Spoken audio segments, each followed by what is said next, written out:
Channel today Punjab news ਦੇਖ ਰਹੇ ਸਾਰੇ ਹੀ ਸਰੋਤਿਆਂ ਦਾ ਸਵਾਗਤ ਕਰਦੇ ਹਾਂ ਜੀ। ਸੂਬੇ ਪੰਜਾਬ ਤੇ ਦੇਸ਼ ਦੀਆਂ ਹੁਣ ਤੱਕ ਦੀਆਂ ਖਾਸ ਤੇ ਵੱਡੀਆਂ ਖਬਰਾਂ ਦਾ ਖਾਸ ਬੁਲੇਟਿਨ ਲੈ ਕੇ ਹਾਜ਼ਰ ਹੋ ਗਏ ਹਾਂ ਜੀ ਦੋਸਤੋ, ਇਸ ਵੇਲੇ ਦੀਆਂ ਖਾਸ ਤੇ ਅਹਿਮ ਖਬਰਾਂ ਦੀ ਗੱਲ ਕਰਾਂਗੇ। ਮੁਕੰਮਲ ਤਾਲਾਬੰਦੀ ਮਸਲੇ ਦਾ ਕੋਈ ਵੀ ਹੱਲ ਨਹੀਂ, ਕੈਪਟਨ ਅਮਰਿੰਦਰ ਸਿੰਘ।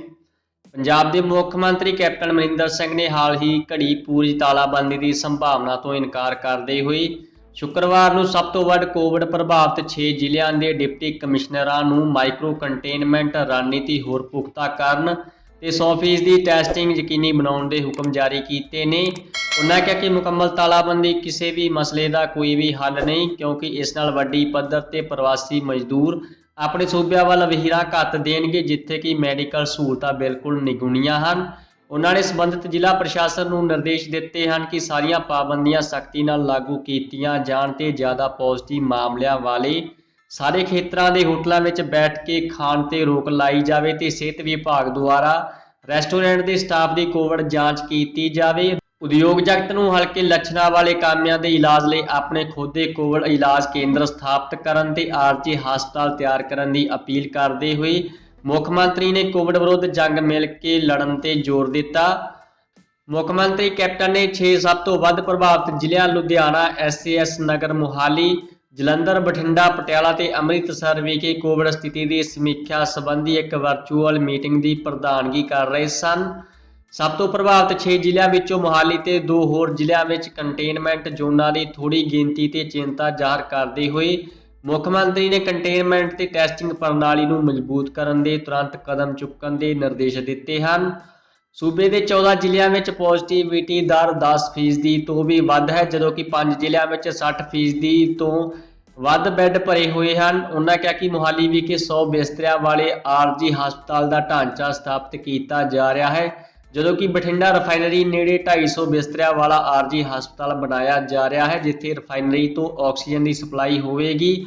ਉਨ੍ਹਾਂ ਨੇ ਸਾਰੇ ਵਿਭਾਗਾਂ ਨੂੰ ਸਿਖਰ ਲਈ ਤਿਆਰ ਰਹਿਣ ਤੇ ਵੱਖ-ਵੱਖ ਜ਼ਿਲ੍ਹਿਆਂ ਵਿੱਚ ਆਰਜੀ ਹਸਪਤਾਲ ਬਣਾਉਣ ਲਈ ਥਾਵਾਂ ਦੀ ਸ਼ਨਾਖਤ ਕਰਨ ਦੇ ਆਦੇਸ਼ ਵੀ ਜਾਰੀ ਕੀਤੇ ਨੇ। ਡਾਕਟਰ ਕੇ ਤਲਵਾੜ, ਜੋ ਸੂਬਾ ਸਰਕਾਰ ਦੇ ਕੋਵਿਡ ਮਾਹਰ ਗਰੁੱਪ ਦੇ ਮੁਖੀ ਹਨ, ਨੇ ਕਿਹਾ ਕਿ ਸਾਰੇ ਹਸਪਤਾਲਾਂ ਨੂੰ ਆਕਸੀਜਨ ਦੀ ਦੁਰਵਰਤੋਂ ਚੈੱਕ ਕਰਨ ਲਈ ਵਿਸਥਾਰਤ ਦਿਸ਼ਾ ਨਿਰਦੇਸ਼ ਮੁਹੱਈਆ ਕਰਵਾਏ ਜਾਣਗੇ। ਉਨ੍ਹਾਂ ਕਿਹਾ ਕਿ ਠੀਕ ਹੋਏ ਮਰੀਜ਼ਾਂ ਨੂੰ ਲੈਵਲ 2 ਤੋਂ ਲੈਵਲ 3 ਦੇ ਖਾਲੀ ਬੈੱਡਸ ਤੇ ਸ਼ਿਫਟ ਕੀਤਾ ਜਾ ਰਿਹਾ ਹੈ।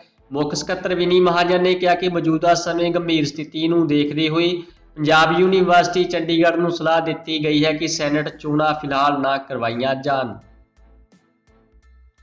ਜੀ ਦੋਸਤੋ, ਅਗਲੀ ਖਬਰ ਦੇਖਦੇ ਹਾਂ। ਟਾਈਮ ਮੈਗਜ਼ੀਨ ਦੇ ਮੁੱਖ ਪੰਨੇ ਤੇ ਛਪੀ ਭਾਰਤ ਵਿੱਚ ਸੜਦੀਆਂ ਲਾਸ਼ਾਂ ਦੀ ਖੌਫਨਾਕ ਤਸਵੀਰ।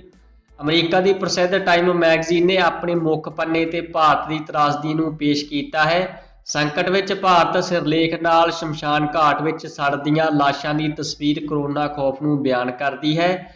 ਮੈਗਜ਼ੀਨ ਲਈ ਨੈਨਾ ਬਜ਼ੇਕਲ ਨੇ ਕਵਰ ਸਟੋਰੀ ਵਿੱਚ ਲਿਖਿਆ ਕਿ ਭਾਰਤੀ ਸਿਹਤ ਵਿਵਸਥਾ ਢਹਿ ਢੇਰੀ ਹੋਣ ਦੇ ਕੰਢੇ ਹੈ। ਦੇਸ਼ ਦੇ ਹਸਪਤਾਲਾਂ ਵਿੱਚ ਆਕਸੀਜਨ, ਵੈਂਟੀਲੇਟਰ ਤੇ ਬੈੱਡਾਂ ਦੀ ਕਮੀ ਹੈ। ਭਾਰਤੀ ਰੈਮਡੈਸਿਵਰ ਦੇ ਪਿੱਛੇ ਭੱਜ ਰਹੇ ਹਨ, ਪਰ ਇਸ ਦੀਆਂ ਕੀਮਤਾਂ ਅਸਮਾਨ ਨੂੰ ਛੂਹ ਰਹੀਆਂ ਹਨ। ਜੀ ਦੋਸਤੋ, ਅਗਲੀ ਖਬਰ ਦੇਖਦੇ ਹਾਂ। ਭਾਰਤ ਤੋਂ ਘਰ ਵਾਪਸੀ ਕਰ ਰਹੇ ਨਾਗਰਿਕਾਂ ਲਈ ਆਸਟ੍ਰੇਲੀਆਈ ਸਰਕਾਰ ਸਖਤ, ਨਵੇਂ ਨਿਯਮਾਂ ਤਹਿਤ 50 ਲੱਖ ਰੁਪਏ ਜੁਰਮਾਨਾ ਤੇ ਹੋਵੇਗੀ ਜੇਲ੍ਹ। ਭਾਰਤ ਤੋਂ ਆਉਣ ਵਾਲੇ ਯਾਤਰੀਆਂ ਪ੍ਰਤੀ ਆਸਟ੍ਰੇਲੀਆ ਦੀ ਸਰਕਾਰ ਸਖਤ ਹੋ ਗਈ ਹੈ। ਸਰਕਾਰ ਭਾਰਤ ਤੋਂ ਘਰ ਵਾਪਸੀ ਦੀ ਕੋਸ਼ਿਸ਼ ਕਰਨ ਵਾਲੇ ਕਿਸੇ ਵੀ ਵਿਅਕਤੀ ਲਈ ਜੁਰਮਾਨਾ ਤੇ ਜੇਲ੍ਹ ਵਰਗੀ ਸਜ਼ਾ ਦੇਣ ਦੀ ਵਿਵਸਥਾ ਕਰੇਗੀ। ਦੇਸ਼ ਦੇ ਖਜ਼ਾਨਾ ਮੰਤਰੀ ਨੇ ਇਸ ਕਦਮ ਨੂੰ ਕਠੋਰ ਦੱਸਦੇ ਹੋਏ ਇਸ ਦਾ ਬਚਾਅ ਕੀਤਾ, ਪਰ ਕਿਹਾ ਕਿ ਇਸ ਨੂੰ ਲਿਆਉਣ ਦੀ ਜ਼ਰੂਰਤ ਹੈ। ਪ੍ਰਧਾਨ ਮੰਤਰੀ ਸਕੌਟ ਮੋਰਿਸਨ ਦੀ ਸਰਕਾਰ ਨੇ ਭਾਰਤ ਤੋਂ ਆਉਣ ਵਾਲੀਆਂ ਸਿੱਧੀਆਂ ਉਡਾਨਾਂ ਤੇ ਪਹਿਲਾਂ ਹੀ ਰੋਕ ਲਗਾ ਦਿੱਤੀ ਹੈ। ਸਰਕਾਰ ਵੱਲੋਂ ਇਹ ਕਦਮ ਇਸ ਲਈ ਚੁੱਕਿਆ ਗਿਆ ਕਿਉਂਕਿ ਹਾਲ ਹੀ ਵਿੱਚ 2 ਆਸਟ੍ਰੇਲੀਆਈ ਕ੍ਰਿਕਟਰ ਵੀਰਵਾਰ ਨੂੰ ਦੇਸ਼ ਪੁੱਜੇ। ਭਾਰਤ ਤੋਂ ਆਉਣ ਵਾਲੀਆਂ ਸਿੱਧੀਆਂ ਉਡਾਨਾਂ ਤੇ ਲੱਗੀ ਰੋਕ ਨੂੰ ਦੇਖਦੇ ਹੋਏ ਇਹਨਾਂ ਦੋਵਾਂ ਕ੍ਰਿਕਟਰਾਂ ਨੇ ਸਭ ਤੋਂ ਪਹਿਲਾਂ ਕਤਰ ਦੀ ਯਾਤਰਾ ਕੀਤੀ, ਫਿਰ ਉੱਥੋਂ ਆਸਟ੍ਰੇਲੀਆ ਲਈ ਉਡਾਨ ਭਰੀ।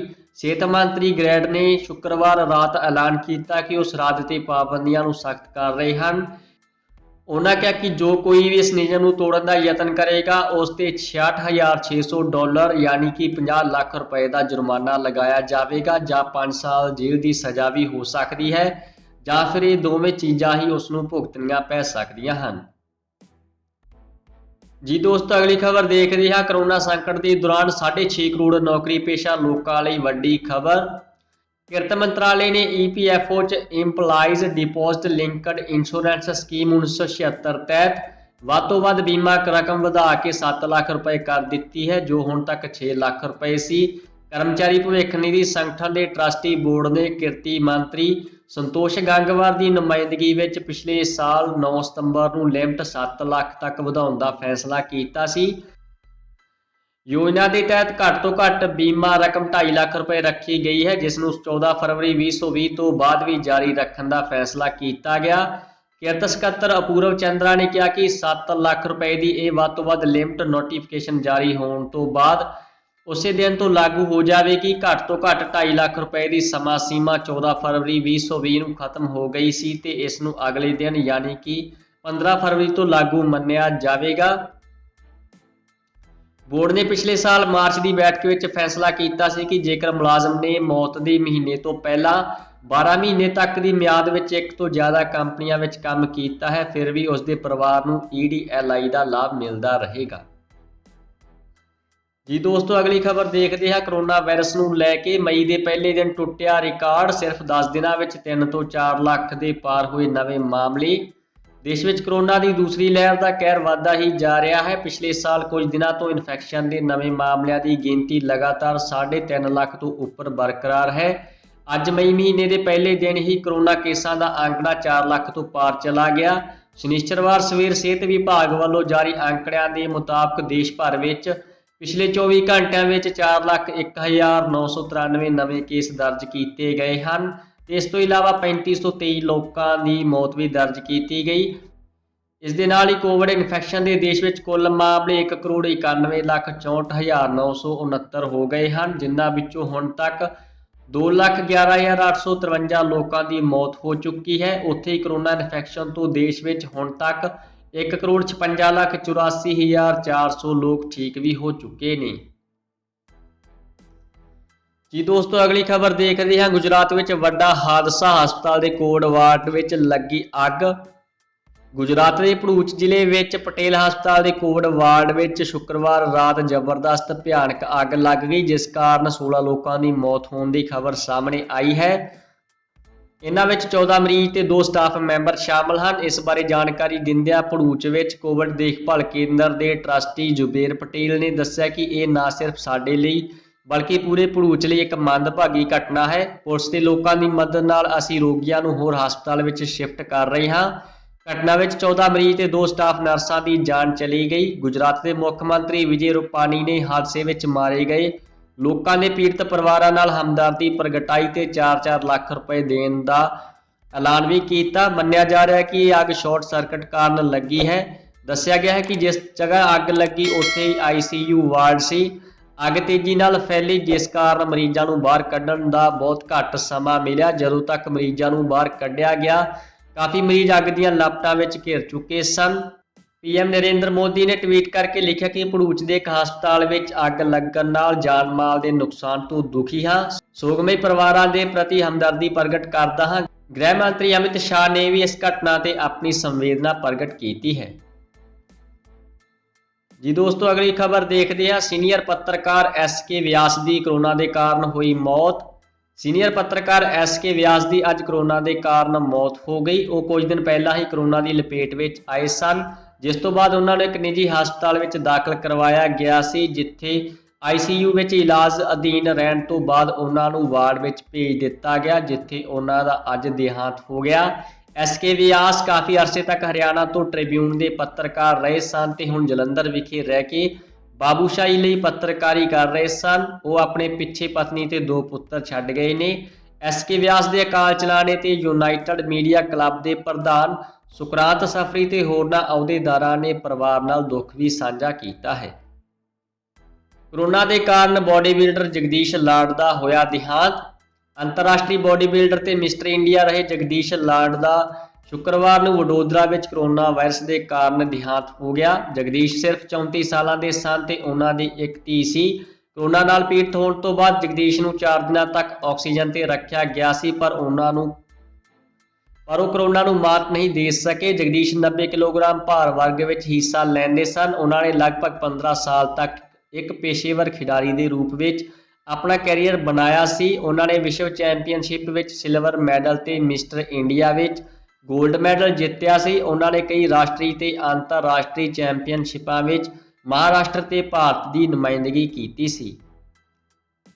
ਜੀ ਦੋਸਤੋ, ਅਗਲੀ ਖਬਰ ਦੇਖਦੇ ਹਾਂ। ਸਕੂਲਾਂ ਵਿੱਚ ਸਮੇਂ ਤੋਂ ਪਹਿਲਾਂ ਹੋਈਆਂ ਗਰਮੀ ਦੀਆਂ ਛੁੱਟੀਆਂ।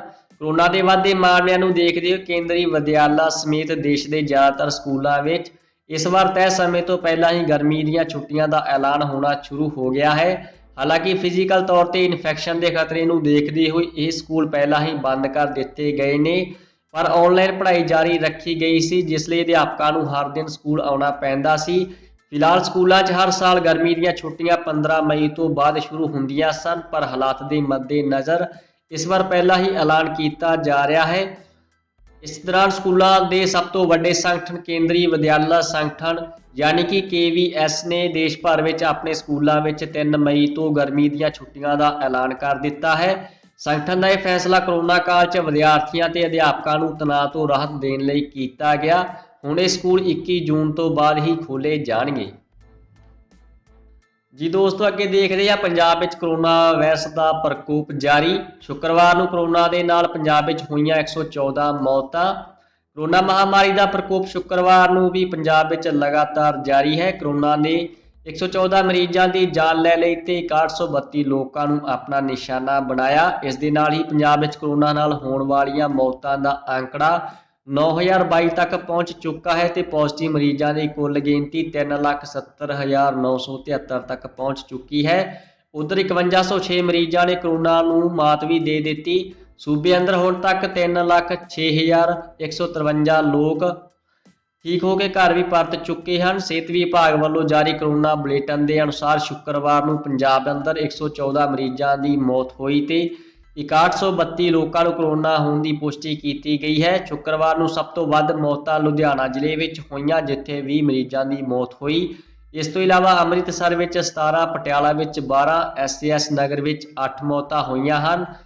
ਇਸ ਤੋਂ ਇਲਾਵਾ 6132 ਲੋਕਾਂ ਦੀ ਰਿਪੋਰਟ ਪੋਜ਼ਿਟਿਵ ਆਈ, ਜਿਸ ਵਿੱਚ ਸਭ ਤੋਂ ਜ਼ਿਆਦਾ ਮਰੀਜ਼ 857 SAS ਨਗਰ ਤੋਂ ਸਾਹਮਣੇ ਆਏ ਹਨ। ਇਸ ਤੋਂ ਇਲਾਵਾ ਲੁਧਿਆਣਾ ਤੋਂ 792, ਬਠਿੰਡਾ ਤੋਂ 696, ਪਟਿਆਲਾ ਤੋਂ 487, ਜਲੰਧਰ ਤੋਂ 544, ਅੰਮ੍ਰਿਤਸਰ ਤੋਂ 518, ਪਟਿਆਲਾ ਤੋਂ 487 ਤੇ ਪਟਿਆਲਾ ਤੋਂ 487 ਪੋਜ਼ਿਟਿਵ ਕੇਸ ਸਾਹਮਣੇ ਆਏ ਹਨ। ਉਧਰ ਸੂਬੇ ਭਰ ਵਿੱਚ ਚਲਾਈ ਜਾ ਰਹੀ ਵੈਕਸੀਨੇਸ਼ਨ ਮੁਹਿੰਮ ਤਹਿਤ 90,973 ਲੋਕਾਂ ਨੂੰ ਕਰੋਨਾ ਦੀ ਵੈਕਸੀਨ ਵੀ ਲਾਈ ਗਈ ਹੈ। ਪਟਿਆਲਾ ਪੁਲਿਸ ਨੇ ਟੀਕਾਕਰਨ ਕਰਵਾਉਣ ਵਾਲੇ ਬਜ਼ੁਰਗਾਂ ਲਈ ਸ਼ੁਰੂ ਕੀਤੀ ਕੈਬ ਸੇਵਾ।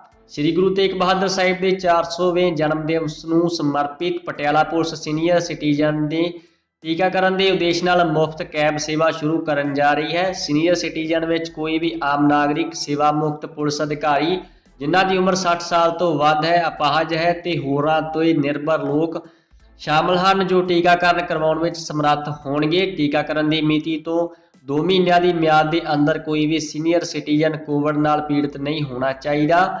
SSP ਵਿਕਰਮਜੀਤ ਦੁੱਗਲ ਨੇ ਦੱਸਿਆ ਕਿ ਇਸ ਸੇਵਾ ਵਿੱਚ Patiala police Ola cab company ਦੇ ਸਹਿਯੋਗ ਨਾਲ ਬਜ਼ੁਰਗਾਂ ਨੂੰ ਉਹਨਾਂ ਦੀ ਰਿਹਾਇਸ਼ ਤੋਂ ਪੁਲਿਸ ਹਸਪਤਾਲ, ਪੁਲਿਸ ਲਾਈਨਜ਼ ਪਟਿਆਲਾ ਤੱਕ ਮੁਫਤ ਲੈ ਕੇ ਆਉਣ ਤੇ ਛੱਡਣ ਦੀ ਸੇਵਾ ਪ੍ਰਦਾਨ ਕਰੇਗੀ ਤੇ ਵਾਪਸ ਉਹਨਾਂ ਨੂੰ ਰਿਹਾਇਸ਼ ਤੱਕ ਛੱਡ ਆਵੇਗੀ।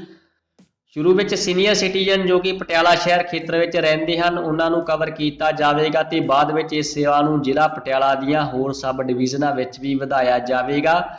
ਕੈਬ ਵਿੱਚ ਸੀਨੀਅਰ ਸਿਟੀਜ਼ਨ ਜੋੜਾ ਖੁਦ ਇਕੱਠੇ ਸਵਾਰੀ ਕਰ ਸਕਦਾ ਹੈ ਤੇ ਜੇਕਰ ਸੀਨੀਅਰ ਸਿਟੀਜ਼ਨ ਇਕੱਲਾ ਹੈ ਤਾਂ ਉਸ ਦਾ ਇੱਕ ਸੇਵਾਦਾਰ ਜਾਂ ਦੇਖਭਾਲ ਕਰਨ ਵਾਲਾ ਵੀ ਕੈਬ ਵਿੱਚ ਸਫ਼ਰ ਕਰ ਸਕਦਾ ਹੈ। ਇਹ ਸੇਵਾ ਸੋਮਵਾਰ ਤੋਂ ਸ਼ਨੀਚਰਵਾਰ ਸਵੇਰ 10 ਵਜੇ ਤੋਂ ਦੁਪਹਿਰ 2 ਵਜੇ ਤੱਕ ਮੁਹੱਈਆ ਕਰਵਾਈ ਜਾਵੇਗੀ। ਜੀ ਦੋਸਤੋ, ਅਗਲੀ ਖਬਰ ਦੇਖਦੇ ਹਾਂ। ਦੇਸ਼ ਦੇ ਸਾਬਕਾ ਅਟਾਰਨੀ ਜਨਰਲ ਸੋਲੀ ਸੋਰਾਬਜੀ ਦਾ ਕਰੋਨਾ ਦੇ ਕਾਰਨ ਹੋਇਆ ਦੇਹਾਂਤ। ਦੇਸ਼ ਦੇ ਸਾਬਕਾ ਅਟਾਰਨੀ ਜਨਰਲ ਸੋਲੀ ਸੋਰਾਬਜੀ ਦਾ ਦੇਹਾਂਤ ਹੋ ਗਿਆ। ਉਹਨਾਂ ਦੀ ਉਮਰ 91 ਸਾਲ ਸੀ। ਪਿਛਲੇ ਕੁਝ ਦਿਨਾਂ ਤੋਂ ਕਰੋਨਾ ਤੋਂ ਪੀੜਤ ਸਨ। ਸੋਲੀ ਸੋਰਾਬਜੀ ਪਹਿਲਾਂ 1999 ਤੋਂ 1990 ਤੇ ਉਸ ਤੋਂ ਬਾਅਦ 1998 ਤੋਂ 2004 ਤੱਕ ਅਟਾਰਨੀ ਜਨਰਲ ਰਹੇ ਸਨ। ਸੋਲੀ ਸੋਰਾਬਜੀ ਦਾ ਜਨਮ 1930 ਵਿੱਚ ਮਹਾਰਾਸ਼ਟਰ ਵਿੱਚ ਹੋਇਆ ਸੀ। ਰਾਮ ਜੇਠ ਮਲਾਨੀ ਜਿਸ ਸਮੇਂ ਦੇਸ਼ ਦੇ ਕਾਨੂੰਨ ਮੰਤਰੀ ਸਨ, ਉਸ ਦੌਰਾਨ ਸੋਲੀ ਸੋਰਾਬਜੀ ਅਟਾਰਨੀ ਜਨਰਲ ਰਹਿ ਚੁੱਕੇ ਹਨ। ਜੀ ਦੋਸਤੋ, ਅਗਲੀ ਖਬਰ ਦੇਖਦੇ ਹਾਂ। ਕਰੋਨਾ ਨੇ ਢਾਇਆ ਕਹਿਰ। ਬ੍ਰਾਜ਼ੀਲ ਵਿੱਚ ਮਹਿਜ਼ 1 ਮਹੀਨੇ ਵਿੱਚ ਹੋਈਆਂ 1 ਲੱਖ ਤੋਂ ਵੱਧ ਲੋਕਾਂ ਦੀਆਂ ਮੌਤਾਂ। ਬ੍ਰਾਜ਼ੀਲ ਵਿੱਚ 1 ਮਹੀਨੇ ਵਿੱਚ ਕੋਵਿਡ-19 ਨਾਲ 1 ਲੱਖ ਤੋਂ ਵੱਧ ਲੋਕਾਂ ਦੀ ਜਾਨ ਚਲੀ ਗਈ, ਜਿਸ ਨਾਲ ਮਰਨ ਵਾਲਿਆਂ ਦੀ ਗਿਣਤੀ 4 ਲੱਖ ਤੋਂ ਪਾਰ ਪਹੁੰਚ ਚੁੱਕੀ ਹੈ। ਹੁਣ ਉਹ ਮੌਤਾਂ ਦੇ ਮਾਮਲੇ ਵਿੱਚ ਦੁਨੀਆ ਵਿੱਚ ਦੂਜੇ ਨੰਬਰ ਤੇ ਹੈ। ਕੁਝ ਸਿਹਤ ਮਾਹਰਾਂ ਨੇ ਦੇਸ਼ ਵਿੱਚ ਹਾਲਾਤ ਹੋਰ ਵਿਗੜਨ ਨੂੰ ਲੈ ਕੇ ਚੇਤਾਵਨੀ ਵੀ ਜਾਰੀ ਕੀਤੀ ਹੈ।